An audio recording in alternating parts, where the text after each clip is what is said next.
ம். நாங்கலாம் இப்போ அம்பாளுக்கு மேட்சிங்கா சாரி போட்டுட்டு வருவோம் தெரியுமா? அதான் எல்லாமே அம்பாளுக்கு இன்னைக்கு என்ன மேட்சிங்னு குருக்கள்ட்ட கேட்டுக்கிட்டு, அதுக்கு கேட்டுக்கிட்டு இவங்களும் டிசைனா போறாங்க.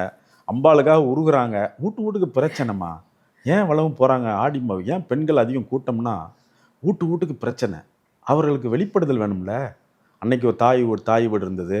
உறவுகள் சொந்தம் இருந்தது. ஓர்படியாள்னு சொன்னேன்ல. ஓர்படியில் சொந்தம் 10 அக்கா 5 அக்கா இருப்பாங்க உள்ள. ஓப்படியாங்கிறவங்க.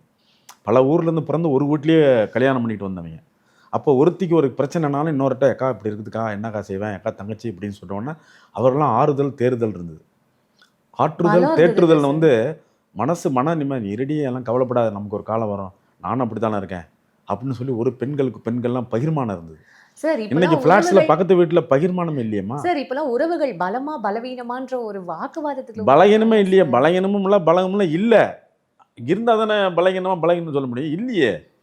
உறவுகள் இல்லையேம்மா. பக்கத்து வீட்டு ஃபிளாட்ஸ்ல தங்கியிருக்கவே எனக்கு தெரியாது யாருமே. யார் வீட்டும் யாரும் கண்டுக்கிறது இல்ல. அவங்கவங்களும் ஒரு நாயோட போறாங்க, நாயோட வர்றாங்க. யாரு சொந்தம்? நாயா சொந்தம்?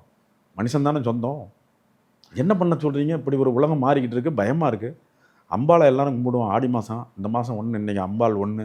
இனிமே ஆடி, வெள்ளி. பெண்கள்லாம் பெண்கள் ஒற்றுமைங்கிறது தாம்மா அந்த குடும்ப ஒற்றுமையோ, சமுதாய ஒற்றுமையோ.